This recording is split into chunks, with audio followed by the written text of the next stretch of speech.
हाँ जी, कैसे हैं आप लोग? अपने सारे बढ़िया होंगे। राम राम और खमा गणी भाई सबको। अपने राजस्थान की सबसे बड़ी भर्ती है चतुश्रेणी, और राजस्थान के अंदर भी माहौल सा बन रखा है आजकल ना कि भाई इतने 10 दिन बाद अपने फोर्थ ग्रेड के एग्जाम है। इतना तक कि लोग फोर्थ ग्रेड के चक्कर में राजस्थान पुलिस को भूल चुके। मैंने पूछा कि और क्या हालचाल है तेरे? अरे यार वो राजस्थान पुलिस को तो भूल ही गया मैं। मैंने कहा रहा राजस्थान पुलिस को मत भूल भाई, जिन जिन का वर्दी पहनना सपना है, अगर वो वर्दी नहीं पहनेंगे तो फिर उनकी हकीकत में सपना कैसे बदलेगा। तो फोर्थ ग्रेड के चक्कर में हालांकि सब लोग भूल चुके हैं, होना भी चाहिए। जब राजस्थान में इतनी बड़ी भर्ती पहली बार तुम्हें देखने को मिली है तो बेरोजगारों का तो दिल यूं ही अपने धक धक कर रहा है। फोर्थ ग्रेड वालों को हिंदी पढ़नी पड़ेगी, इंग्लिश पढ़नी पड़ेगी, करंट पढ़नी पड़ेगी, थोड़ी सी मैथ उनको पढ़नी पड़ेगी, उनको राजस्थान जीके पढ़नी पड़ेगी, हिस्ट्री पॉलिटी ज्योग्राफी पढ़नी पड़ेगी। तब जाके वो लोग फोर्थ ग्रेड के अंदर अपना सिलेक्शन ले पाएंगे ना। तो मैं बेसिकली आपको बात बताऊं कि किन किन चीजों का अगर थोड़ा सा ध्यान रखो तो हो सकता है कि हमारा स्कोर अच्छा हो सकता है कि हम इस सब्जेक्ट को पूरी ना पढ़ के, होता क्या एग्जाम जब पास में आती हम पूरी सब्जेक्ट को नहीं पढ़ सकते। जब एग्जाम नजदीक आती हम पूरी ज्योग्राफी नहीं पढ़ सकते। ज्योग्राफी के अंदर कुछ चुने हुए टॉपिक्स होते हैं जिनको परीक्षा मतलब पेपर बनाने वाला सीधा सीधा वहीं से उठा के प्रश्न छापता है, और वो टॉपिक हमें तब पता लगता है कि यार ये टॉपिक इंपॉर्टेंट है। अब सीधा क्वेश्चन आता है कि सर ये टॉपिक इंपॉर्टेंट है इस सब्जेक्ट का, आपको कैसे पता? भाई पता इस प्रकार लग जाता है कि अब तक जो एग्जाम वाला जो मतलब प्रश्न पूछने का जो एनालिसिस है वो किस टॉपिक से पूछता है। मेरे को पता है कि हिस्ट्री के अंदर 1857 क्रांति से हर एग्जाम के अंदर प्रश्न पूछता है, तो क्या पता इसमें पूछेगा ही पूछेगा बापड़ा यार। जब प्रजामंडल से कोई ना कोई एक प्रश्न उठा के पक्का पूछता है, अब तक तो प्रजामंडलों में से कोई ना कोई एक प्रश्न जरूर पूछ लेगा। स्थापना का पूछ लेगा, सन पूछ लेगा, अध्यक्ष पूछ लेगा, संस्थापक पूछ लेगा, मंत्री पूछ लेगा। मुझे पता है कि यार राजस्थान ज्योग्राफी के अंदर भौतिक प्रदेश में से हर एग्जाम के अंदर कोई ना कोई सवाल आता है तो यहाँ पूछ ही लिया जाता है। तो बेसिक जो सारा एक एनालिसिस ट्रेंड है वो हम लोग थोड़ा सा यहाँ देखने का प्रयास करेंगे, ठीक है। देखो भाई, और तो मैं फालतू बातें तो क्या ही करूँ आपके सामने, सीधा मैं टॉपिक्स की बातें करता हूँ कि भाई क्या क्या बातें हैं। सबसे पहले मैंने आपके लिए यहाँ लिखा कि यार हिंदी के 20 क्वेश्चन आते हैं। हम सबको पता है कि हाँ सर, हिंदी के अपने 20 क्वेश्चन आते हैं। तो हिंदी कहीं ना कहीं आपके लिए बहुत इंपॉर्टेंट सब्जेक्ट है, क्योंकि और हिंदी ग्रामर है यार, संधि समास प्रत्यय। मेरे को लगता है कि अपने तो जो एक मतलब आज भी मैं तुम्हारे सामने बोल रहा हूँ हिंदी में ही बोल रहा हूँ। तुम चीजों को समझ पाते हो तो वो भी तुम एक हिंदी के अंदर समझ पाते हो, तो कहीं ना कहीं हिंदी तुम्हें आसानी से समझ में भी आ जाएगी, है ना। तो हिंदी 20 नंबर की है, वेटेज बहुत अच्छा है। इंग्लिश देखो कहीं ना कहीं कितनी पढ़ ले, लेकिन फिर भी अपने यूं गांव वालों को तो इंग्लिश आती नहीं है, वरना ना मेरी आज भी थोड़ी यूं कमी है इंग्लिश, है ना, ज्यादा अच्छी भी नहीं है। एक राजस्थान भूगोल के 20 क्वेश्चन आते हैं। अभी केवल प्रश्न बता रहा हूँ, अभी चर्चा थोड़ा सा वेट करो फिर चर्चा होगी अपने। राजस्थान इतिहास और अगर मैं आर्ट एंड कल्चर की बात करूँ तो इसके अपने 20 प्रश्न पूछे जा रहे हैं, ठीक है। गणित के अपने 15 है, साइंस के अपने 5 है, एक साइंस के अपने 10 क्वेश्चन है। बेसिकली मैं आपको यहाँ बात बताऊं कि अब हमको क्या चीजें करनी है क्या नहीं करनी। जैसे कि एक अपने कोई राजस्थान ज्योग्राफी है, हम सबको पता है कि सर राजस्थान ज्योग्राफी के 20 सवाल आने वाले हैं। हिंदी से 20 आएंगे, history and art and culture से 20 आएंगे, और राजस्थान ज्योग्राफी से 20 सवाल आएंगे। कहीं ना कहीं राजस्थान ज्योग्राफी अपने आप में एक बहुत मजबूत और इंपॉर्टेंट सब्जेक्ट है। अगर हिस्ट्री कल्चर, भाई जब तुम हिस्ट्री को पढ़ते हो तो कहीं ना कहीं तुम्हें इतिहास पढ़ना पड़ता है, कहीं ना कहीं तुम्हें पूरी कला संस्कृति पढ़नी पड़ती है, तब जाके तुम्हारे कितने नंबर कंप्लीट होते हैं। सर हम हिस्ट्री को पढ़ेंगे, हम आर्ट एंड कल्चर को पढ़ेंगे, तब जाके सर हमारे 20 नंबर कंप्लीट होंगे। लेकिन यहाँ हम लोग केवल राजस्थान ज्योग्राफी को पढ़ेंगे तो हमारे टोटली 20 नंबर कंप्लीट हो जाएंगे। तो कहीं ना कहीं राजस्थान ज्योग्राफी वैसे भी अपने लिए बहुत इंपॉर्टेंट सब्जेक्ट है। अब राजस्थान ज्योग्राफी के वो टॉपिक्स जो मतलब मैंने यूं तैयार किए कि हाँ यार इन टॉपिक से तो सवाल लगभग पूछे ही जाते हैं। भौतिक प्रदेश एक टॉपिक दे रखा है, इस टॉपिक से हर एग्जाम के अंदर कोई ना कोई सवाल पूछ लिया जाता है। कोई एक प्रदेश उठा के वहां से सवाल पूछ लिया, एक तरह का अपुआ तंत्र, कोई नदी आपसे पूछ लेगा तो और अपुआ तंत्र तो बकायदा मैंने एक और डाल और रखी है, वीडियो तुम देख लेना एक बार। तो अपुआ तंत्र अपने आप में बड़ा इंपॉर्टेंट टॉपिक है, हर एग्जाम के अंदर यूं सवाल पूछ लिया जाता है। एक जनगणना 2011 ये थोड़ा इंपॉर्टेंट है, ये देख लेना।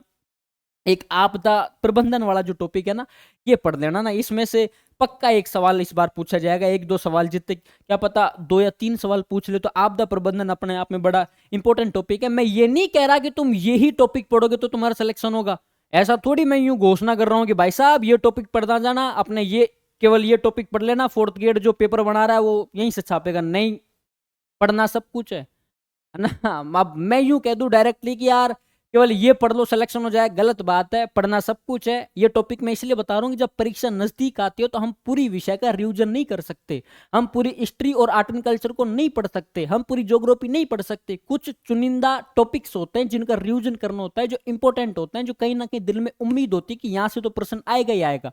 तो वो टॉपिक्स मैं आपको यहाँ बता रहा हूँ, ठीक है ना। तो ज्योग्राफी के अंदर एक भौतिक प्रदेश, इन टॉपिक्स का क्या करना, आप एक तो पीवाई को सोल्व करना, जितने हो सके ना उतना पीवाई को सोल्व करना। अब कंटेंट पढ़ने लायक तुम्हारे पास समय नहीं है तो हो सके तो इनके पीवाई को सोल्व करने में बहुत ज्यादा समय देना।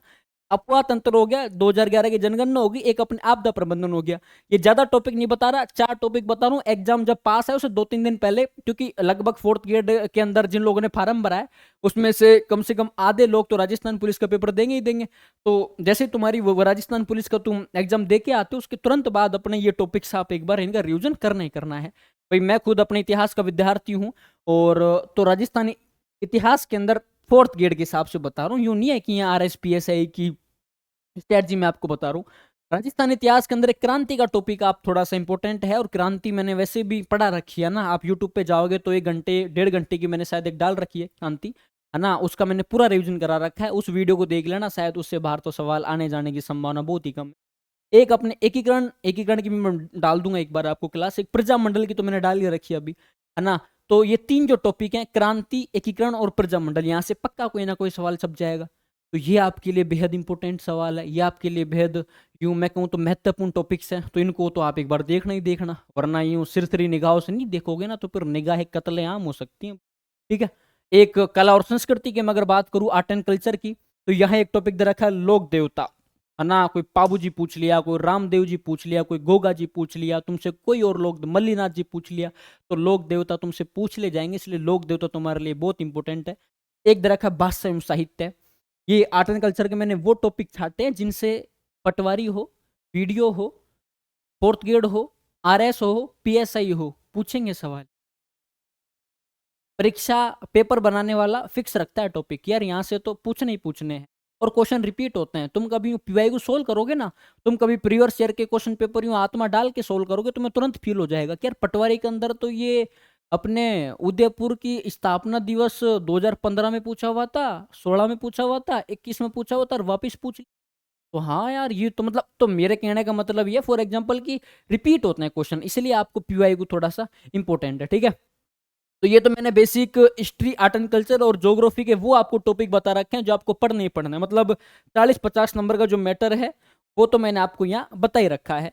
अब देखो, बेसिक बातें हमको जो ध्यान में रखनी होती है वो ये है कि सर एग्जाम से पहले क्या करें क्या नहीं करें, क्योंकि कुछ विद्यार्थी गलती कर देते हैं एग्जाम से पहले, ठीक है ना। तो भाई तुम्हें वो गलती अपने करनी इस बार नहीं है। और वो गलती क्यों नहीं करनी, तुम क्या गलती करते हो, तुम गलती ये करते हो यूट्यूब पे जा जाके तुम 12-12 घंटे की मैराथन देख देख के पूरा जो रिवीजन कर रखा है, जो दिमाग में हिस्ट्री, पॉलिटी, करंट, मैथ्स, अपने हिंदी, साइंस, इंग्लिश जो भर रखी है ना, उसको 12-12 घंटे मैराथन देख के जीके के पीछे पागल कर देते हो। यूट्यूब पे ज्यादा समय नहीं व्यर्थ करना अपने। तुम्हें लगता है कि सर मैंने साइंस पढ़ ली, मुझे साइंस के पीवाई को देखना है, हाँ तो अपने सब्जेक्ट के रिवीजन से रिलेटेड वीडियो देख सकते हो, बाकी एक्स्ट्रा माइंड अपने लगाना नहीं यूट्यूब के ऊपर। हो सके एग्जाम तक सोशल मीडिया प्लस यूट्यूब पे थोड़ा सा टाइम कम कर देना, ठीक है ना। ये मैं नहीं, हालांकि एक मैच्योर पर्सन जनरली कह ही देगा आपको कि नहीं यार सोशल मीडिया और यूट्यूब वगैरह पे तो अपना ज्यादा टाइम वेस्ट करना नहीं है। एक आपके इधर रखा है कुछ नया नहीं पढ़े। और वास्तव में देखो, जब परीक्षा नजदीक आती है ना, हर आदमी कहता है कि पहली चीज तो कुछ नया नहीं पढ़ना। आपके आसपास कोई नौकर होगा जो अभी 1-2 साल के अंदर किसी पोस्ट के अंदर सेलेक्ट हुआ होगा, वो किसी भर्ती के अंदर, तो उससे भी पूछना, वो भी एक ही बात बोलेगा कि यार कुछ नया मत। नया पढ़ेगा पुराना भूल जाएगा, पुराना भूल जाएगा, एग्जाम की टेंशन होगी, टेंशन होगी घबरा जाएगा, घबराएगा तो पेपर सही नहीं कर पाएगा, जो आ रहा है ना तो वो भी भूल जाएगा। इससे बढ़िया है ना कि यार हम लोग फालतू की एफर्ट्स नहीं डाले अपने।